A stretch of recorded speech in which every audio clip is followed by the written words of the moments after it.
Welcome students, हम आज physics की नेक्स्ट वीडियो में हैं, जहां मैंने पहली वीडियो में आपको रिफ्लेक्शन ऑफ लाइट की कुछ बेसिक नॉलेज दी थी और आपसे कहा था कि थोड़ा बुक का इंतजाम कर लें, क्योंकि मैं जब समझाऊंगा तो आपको एक एक चीज लिखाऊंगा नहीं, उसके लिए आपको खुद लिखना पड़ेगा।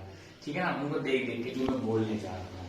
ठीक है, सबसे पहले आज हम शुरुआत करने आए रिफ्लेक्शन ऑफ लाइट, यानी लाइट का रिफ्लेक्शन यानी कि परावर्तन, प्रकाश का परावर्तन। ठीक है ना, एक ही शब्द है परावर्तन यानी रिफ्लेक्शन।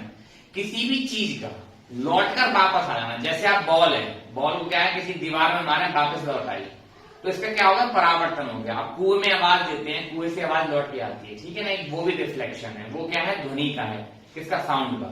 यहाँ पे हम बात कर रहे हैं लाइट की, तो लाइट का कहते हैं बाउंसिंग बैक ऑफ लाइट, ठीक है, in same medium after striking off from a surface is called reflection. क्या मतलब है इसका, कि प्रकाश का किसी माध्यम से टकराकर, किसी सरफेस, किसी समतल दर्पण से या किसी भी चीज से टकराकर वापस उसी माध्यम में लौट जाना, ठीक है, जिससे वो आई थी, उसको कहते हैं प्रकाश का परावर्तन। जिसका मैंने कुछ फिगर इस प्रकार बनाया है, जिसमें मैंने एक प्लेन मिरर है यानी समतल दर्पण। ठीक है, अभी समझाएंगे मिरर क्या होता है, दर्पण क्या होते हैं, वो समझाएंगे अभी कि क्या है। दोबारा समझ लेते हैं, प्रकाश का किसी बिंदु से टकराकर, किसी भी ऐसी चीज से टकराकर जिससे वो आर पार ना जाए, वापस लौट जाना की घटना को क्या कहते हैं, प्रकाश का परावर्तन कहते हैं। एक बात बता दूं, 12th और 10th का जो चैप्टर यहां से स्टार्ट हो रहा है, इसका यूज आगे बहुत होने वाला है। खासकर 12th क्लास को बता दूं, एक पूरा चैप्टर इस पे आएगा रिफ्लेक्शन पे। हालांकि रिफ्लेक्शन की हेडिंग पेपर में नहीं आती, लेकिन जो नेक्स्ट चैप्टर आएगा रिफ्लेक्शन का, वो इतना इंपॉर्टेंट होगा कि उसमें से 100% एक क्वेश्चन आना है, जो इस साल भी आया है। ठीक है ना, इसलिए ध्यान से समझेंगे कि यहाँ पे सबसे पहले कोई किरण आई, ये किरण आई, ठीक है, रे आई। कौन सी किरण है, इसको क्या कहते हैं, आपतित किरण, इंग्लिश में क्या कहते हैं, इंसिडेंट रे। ये टकराई किसी बिंदु पर, जिसे कहते हैं पॉइंट ऑफ इंसिडेंट यानी आपतन बिंदु। टकरा के वापस लौटी यानी ऐसे, जिसे कहते हैं रिफ्लेक्टेड रे यानी कि परावर्तित किरण। ठीक है, इस पूरी घटना को क्या कहा गया, प्रकाश का परावर्तन यानी कि रिफ्लेक्शन ऑफ लाइट। यदि इस बिंदु पर हम एक लंबवत यानी एक परपेंडिकुलर लाइन खींच दें, जिसको कहते हैं क्या, अभिलंब, नॉर्मल, तो इन दोनों रेखाओं के बीच यानी रेज के बीच क्या बनेगा, एक आई एंगल बनता है और यहां बनता है एक आर। ठीक है, आई आर, जिसे क्या कहते हैं, इंसिडेंट एंगल, रिफ्लेक्टेड एंगल, यानी कि आपतन कोण और परावर्तन कोण। इस पूरी घटना को क्या कहा जा रहा है, रिफ्लेक्शन ऑफ लाइट। क्या समझ में आ गया, इसकी डेफिनेशन आप अपनी बुक से आसानी से लिख सकते हैं। जो मैंने बोला है उसको भी लिख लें, वो भी डेफिनेशन काम करेगी।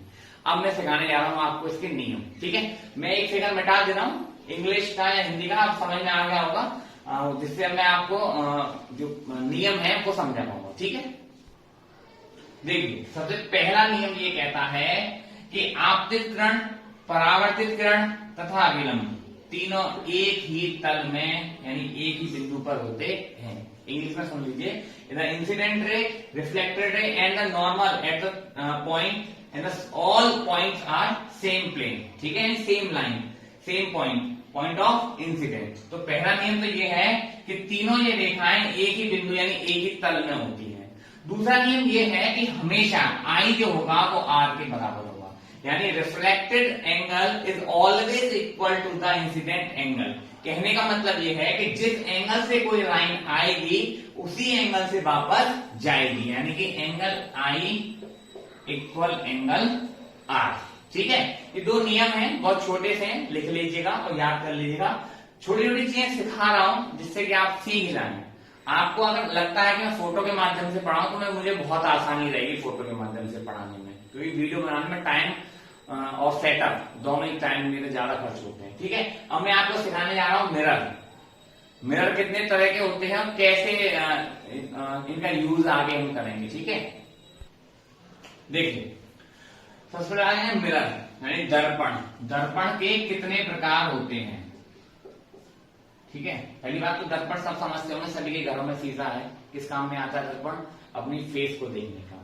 और रिफ्लेक्शन किसकी वजह से होता है, दर्पण की वजह से होता है। ऐसा नहीं रिफ्लेक्शन केवल दर्पण की वजह से होता है। आप दीवारों के सहारे जब सर्दियों में बैठते हैं तो वहां से भी जब दीवार से टकरा के वापस आती है लाइट, तो उससे भी रिफ्लेक्शन हो रहा है। लेकिन स्पष्ट रूप से देखने के लिए हमें मिरर का सहारा चाहिए होता है। तो दर्पण दो प्रकार के होते हैं, एक प्लेन मिरर और एक स्फेरिकल मिरर, यानी एक समतल दर्पण और एक गोलीय दर्पण। बहुत से लोग दर्पण को केवल दो ही नाम से जानते हैं, वो उत्तल और अवतल। ऐसा नहीं है, दर्पण दो प्रकार के होते हैं, एक समतल और एक गोलीय। और गोलीय दर्पण दो प्रकार के होते हैं, एक उत्तल और एक अवतल। इंग्लिश में बोलते हैं कॉन्वेक्स और कॉन्केव। ठीक है। समतल दर्पण कैसे बनता है कि कांच की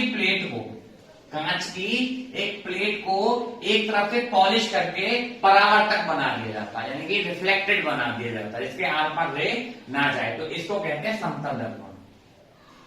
गोलीय है तो निश्चित सी बात है, किसी गोले से काटकर एक पृष्ठ को यदि हम रिफ्लेक्टेड बना लें तो वह गोलीय दर्पण कहलाता है।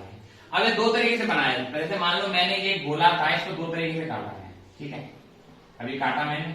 अगर मैं इसकी तरफ इस ऐसे पॉलिश कर दूं तो ध्यान से देखो, ये वाला फिगर बन गया, जिसे क्या कहते हैं कॉन्केव मिरर। और मैं इसको ऐसे कर दूं तो ये कौन सा बन जाएगा, कॉन्वेक्स मिरर। एक चीज यहां क्लियर कर दूं कि ये जरूरी नहीं है कि गोलीय दर्पण है तो हमें वो व्यवहारिक रूप में डेली यूजेस में या दैनिक जीवन में वो गोली मिलेगा, या समतल है तो वो समतल यानी सीधा ही मिलेगा। ऐसा नहीं है, समतल गोल भी हो सकता है और ये समतल भी हो सकता है दैनिक जीवन में, लेकिन उसकी जो प्रॉपर्टीज होंगी वो कुछ अलग तरीके से होंगी। जैसे उत्तल दर्पण में हम यदि किसी चीज को देखेंगे तो हमें वो प्रतिबिंब छोटा दिखाई देगा, अपनी शकल या कोई भी चीज उसमें छोटी दिखाई देगी। जैसे कहां पर, जैसे आपने अपने साइकिल या मोटरसाइकिल या कार के साइड मिरर होते हैं, उसमें यदि आप अपना फेस देखें तो आपको छोटा दिखाई देगा, उसे कहते हैं उत्तल दर्पण। अवतल दर्पण में जब आप अपनी चीजों को यानी किसी चीज तो बड़ी दिखाई देगी हमें, यानी चेहरा हमें भारी मोटा बड़ा ऐसा दिखाई देगा। जैसे इनका यूज जहां तक जिम में, ठीक है ना, जो नाव या नाई की दुकानें होती हैं वहां पे, क्योंकि छोटी छोटी चीजों को बड़ा बड़ा देख पाए हम, ठीक है ना, नाई जो हम बार्बर बोलते हैं जिन्हें, वहां पे इनका यूज होता है। प्लेन मिरर मोस्टली हमारे घरों में इस्तेमाल होता है, जिसमें जैसा है वैसा ही हमें दिखाई देता है। ठीक है, ये मैं वीडियो यहां तक कंप्लीट कर रहा हूं, पहले यहां तक आप लिख लें, उसके बाद हम इनकी प्रॉपर्टीज सारी जो है वो पढ़ेंगे, इनके फॉर्मूले पढ़ेंगे और इनमें न्यूमेरिकल की चर्चा करेंगे। ठीक है, तब तक आप मुझे अपडेट करें कि आपके पास बुक आ गई है, अवेलेबल है और आप इनको लिख रहे हैं और काम करके मुझे दिखाएं। ठीक है, थैंक्स फॉर वॉचिंग।